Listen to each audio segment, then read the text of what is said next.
तो नमस्कार बच्चों।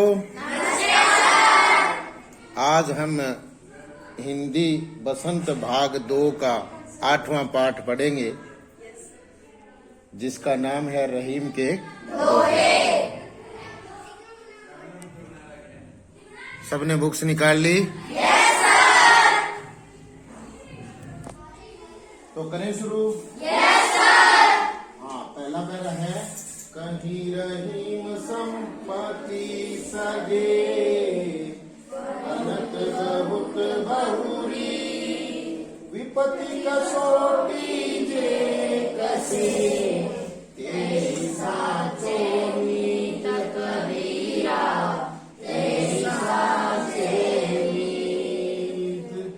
ये रहीम जी इसमें क्या कहना चाहते हैं? जैसे कही रहीम संपत्ति सगे, रहीम जी कहते हैं कि जब तक आपके साथ संपत्ति है, धन दौलत है, बनत बहुत बहुरीत, बनत बहुत बहुरीत, मतलब तब तक आपके सगे संबंधी और रिश्तेदार हैं। मतलब वो एक परंपरा मानते भी, हम वो कब तक आपके साथ रहेंगे? जब तक आपके साथ आपके पास धन दौलत है। विपत्ति कसोटी जे कसे, विपत्ति का मतलब होता है मुसीबत में, विपत्ति कसोटी जे कसे, जो मुसीबत में काम आता है, तेई सांचे मीत, वही सच्चा मित्र होता है। मीत क्या होता है बेटा? मीत क्या होता है? मित्र। तो इसमें जितने भी पता लग गया ना आपको हर चीज का? हाँ, कहीं संपत्ति, कहीं रहीम संपत्ति सगे, बनत बहुत बहु रीत, विपत्ति कसोटी देख से तेई सांचे नीत। मतलब रहीम जी कहते हैं कि जब तक आपके पास संपत्ति है, धन दौलत है, तब तक आपके सगे संबंधी रिश्तेदार हैं, और जब धन दौलत नहीं रहता तो संपत्ति, वो सगे संबंधी और रिश्तेदार भी नहीं होते। लेकिन असली मित्र का और सगे संबंधी का पता कब चलता है? जब वो मुसीबत में, मुसीबत के समय असली उसका मित्र का और सगे संबंधियों का पता चलता है। आ गया सबको समझ में? Yes sir. अगला पढ़े। जाल परे जल जात बही, कहीं मोनन को मो, रहीम ने मछली नीर को, तब में छाड़ती छोह कबीरा, तब में छाड़ती छोह। जाल परे जल जात बही, मतलब जाल जब पानी में गिरता है ना, जल में, तो जाल परी जल जात बही, तो जल बहता रहता है। जाल पड़ने पर जल बहता रहता है। जाल परी जल जात बही, तजी मीनन को मोह, मछली, मीनन क्या होती है? मीन, मीन माने मछली, मीनन मछलियों, मतलब वह मछलियों के मोह, मोह माने स्नेह, प्यार, तो वह मछलियों के प्यार को त्याग कर जल बहता रहता है। जब जल में जाल पड़ता है तो वह मछलियों के मोह को त्याग कर जल बहता रहता है।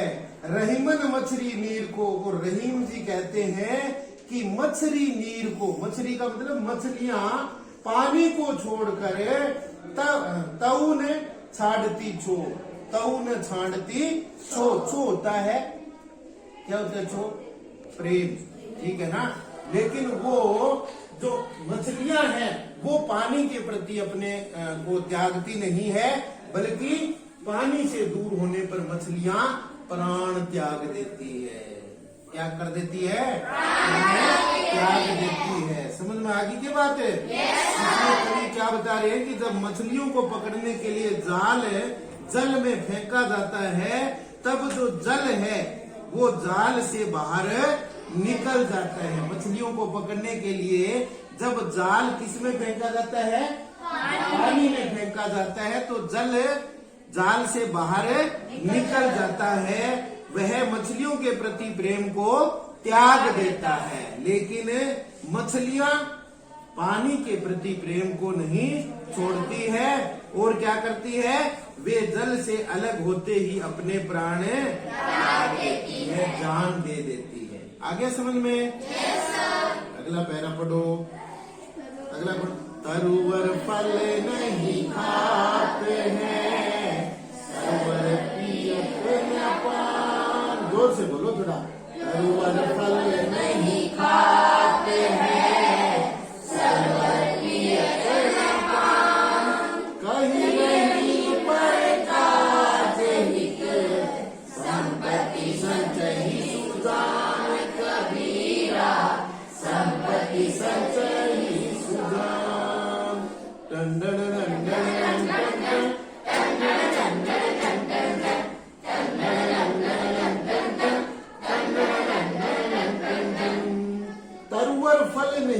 खाते हैं। तरवर का मतलब क्या होता है? पेड़। तरवर का मतलब क्या होता है? पेड़। तरवर का मतलब क्या होता है? पेड़। तो तरवर फल नहीं खाता है। पेड़ कभी अपना फल स्वयं नहीं खाते हैं। पेड़ कभी अपना फल स्वयं खाते हैं क्या? तो रहीम जी कहते हैं कि पेड़ अपना, जिस प्रकार पेड़ अपना फल स्वयं नहीं खाते हैं, सरवर पियत न पान। सरवर क्या होता है बेटा? सरवर तालाब। सरवर क्या होता है? पियत न पान। पान का अर्थ यहाँ क्या है? पानी। सरवर फल नहीं खाते हैं, सरवर पियत न पान, कहीं कहीं पर काज हित, संपत्ति सजहि सुजान कबीरा, संपत्ति सजहि सुजान। इसमें रहीम जी क्या कह रहे हैं? तरवर फल नहीं खाते हैं। जिस प्रकार पेड़ अपना फल स्वयं नहीं खाते हैं, सरवर पियत न पान, और तालाब अपना जल स्वयं नहीं पीते हैं। तालाब अपना जल स्वयं नहीं पीते हैं। कहीं रहीम पर काज हित। रहीम जी कहते हैं कि इसी प्रकार पर काज का मतलब है दूसरे के काम के लिए, दूसरे के हित के लिए, संपत्ति संचय ही सुजान। संपत्ति क्या होता है बेटा? धन दौलत। संचय मतलब संचय करना, इकट्ठा करना। और सुजान क्या होते हैं? हाँ, जोरदार बोले करो बेटा। सज्जन लोग, जो सज्जन पुरुष होते हैं, जो सज्जन लोग होते हैं, वो अपना जो धन है उसका संचय किस लिए करते हैं? दूसरों की भलाई के लिए। रहीम जी कहते हैं कि जैसे तरवर फल नहीं खाते हैं, सरवर पियत न पान। जिस प्रकार पेड़ अपने फल स्वयं नहीं खाते हैं और नदियां या तालाब अपना पानी स्वयं नहीं पीते हैं, उसी प्रकार जो सज्जन पुरुष हैं, जो अच्छे लोग हैं, वो भी धन दूसरों की भलाई के लिए ही इकट्ठा करते हैं। आगे समझ में? आगे चलो। अगला पहला क्या है? होते बादल पार के, जो रहीम बहना, धनी पुरुष निरंतर भये, करे बाचली बात कबीरा, करे बाचली बात। बहुत बढ़िया बात कही है इसमें रहीम जी ने। क्या कहा है? थोथे बादल कुमार के। थोथे का मतलब खाली। थोथे का मतलब क्या होता है? खाली। आपने सुना होगा थोथे चने बाजे गए, खाली जो चीना होगा वो बाजे जाता है। तो थोथा का मतलब खाली। बादल का मतलब है बादल। बादल का मतलब है बादल। और द्वार कौन सा? द्वार क्या होता है बेटा? द्वार मीन क्या होता है? भी तो अपन द्वार अश्विन का महीना, आसोज को महीनो।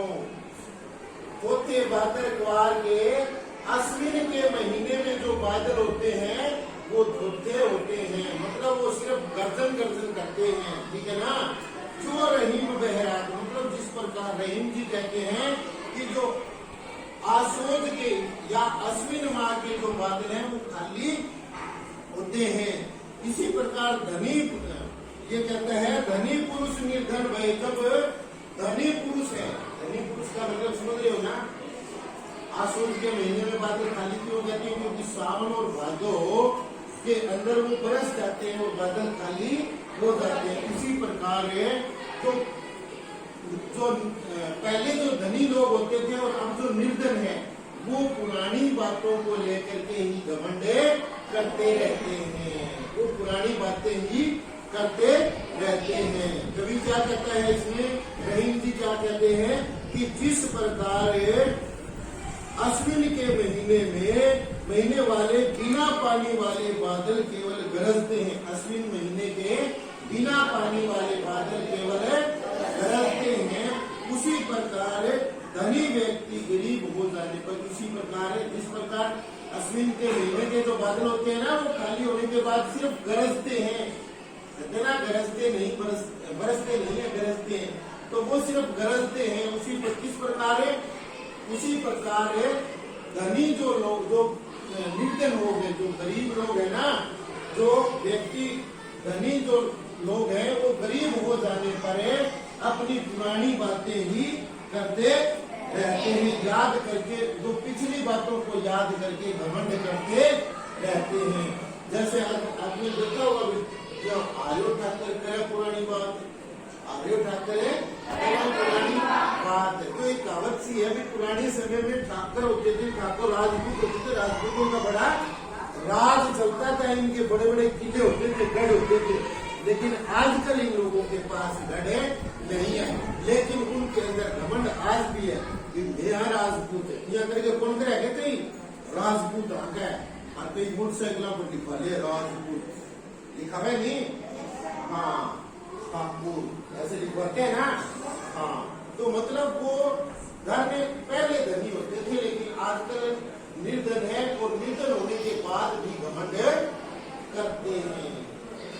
तो किस प्रकार करते हैं वो, उसका उदाहरण दिया है कि जिस प्रकार अश्विन महीने में जो बादल होते हैं वो थोथे होते हैं, थोथा मतलब बिना पानी के होते हैं, खाली होते हैं, और वो सिर्फ गरजते हैं। किस प्रकार गरजते हैं, उसी प्रकार बिल्कुल जो ठाकुर होते हैं, ठाकुर तो मतलब जो गरीब है, जो पहले धनी होते थे आज निर्धन हो गए हैं, वो लोग पुरानी बातों को याद करके क्या करते हैं, घमंड करते हैं। आगे बात समझ में? हाँ, तो बोलिए होगी निरंतर हो जाएगी। आगे देखो, धरती की सीढ़ी पे सीधाओं में जैसे पड़े सो सही रहे,